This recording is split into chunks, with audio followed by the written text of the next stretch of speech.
senyuman seorang siswa, terkadang tersimpan banyak hal yang tidak pernah diceritakan.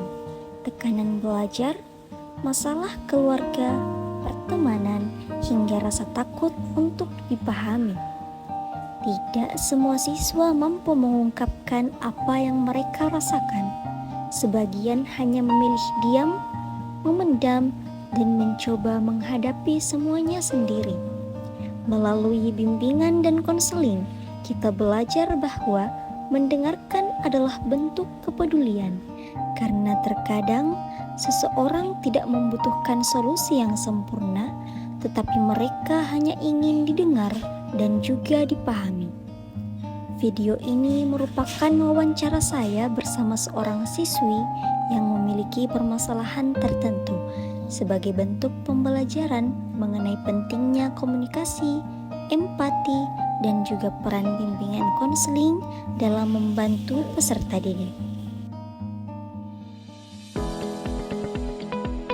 Pada tahap pertama, saya menanyakan terkait identitas dan juga kehidupan dasar klien saya untuk mengetahui latar belakang pribadinya, lingkungan tempat tinggalnya, kegiatan sehari-harinya, serta hal-hal yang menjadi kebiasaan klien saya dalam kehidupan sehari-harinya.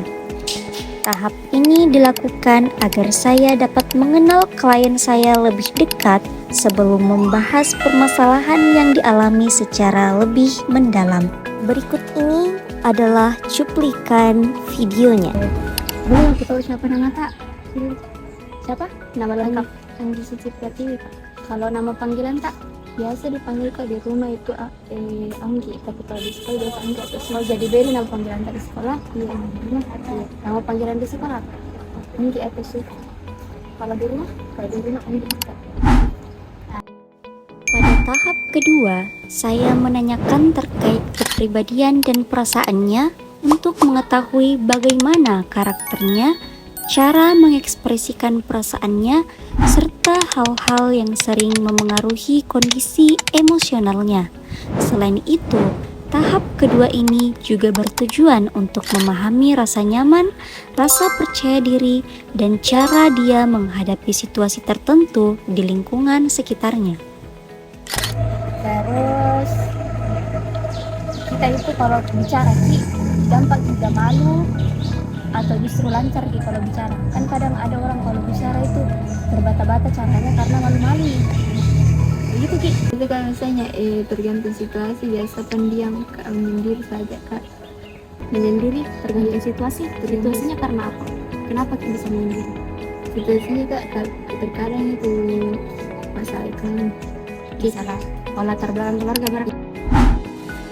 Pada tahap ketiga, saya menanyakan terkait kondisi sekolah untuk mengetahui bagaimana pengalaman Anggi selama berada di lingkungan sekolahnya, baik dalam proses belajar maupun hubungan sosial dengan teman beserta gurunya. Selain itu, tahap ini juga bertujuan untuk mengetahui hambatan yang dialami Anggi dalam belajar, tingkat kenyamanan siswa di kelas, serta masalah sosial yang mungkin dialami oleh Anggi di sekolah. Nah, pada tahap ini, saya juga berusaha memahami bagaimana sikap Anggi terhadap kegiatan pembelajaran, tingkat semangat dan motivasi belajarnya, serta bagaimana siswa menyesuaikan diri dengan aturan dan lingkungan sekolah. Suka giga suasana di sekolah tak? Atau ada yang nggak disuka? Ada yang tidak disuka karena itu tadi dijauhi teman juga itu juga. Terus di sekolah apa pelajaran yang paling disuka? Pelajaran yang paling disuka itu bahasa Indonesia gitu makan. Kenapa berdua sih? Karena itu gurunya. Oh, dari gurunya, dari caranya menjelaskan atau bagaimana? Biasa kurang paham Kak sama pelajaran yang lain Kak, tapi kalau misalnya agama atau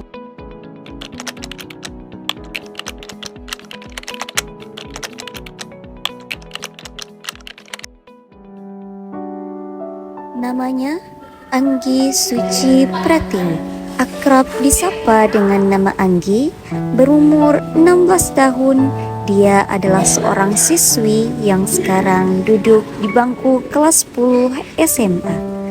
Di balik usianya yang terbilang masih muda, dia sudah banyak menghadapi masalah dan juga merasakan tekanan baik dari lingkungan keluarganya maupun dari lingkungan pertemanannya.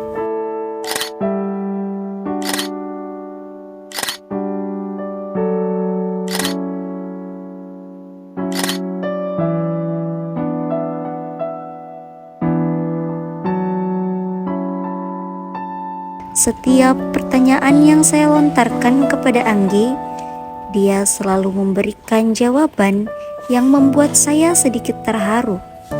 Bukan karena jawaban yang ia berikan, tetapi karena senyuman yang ia ekspresikan di saat ia menceritakan kisah pedihnya.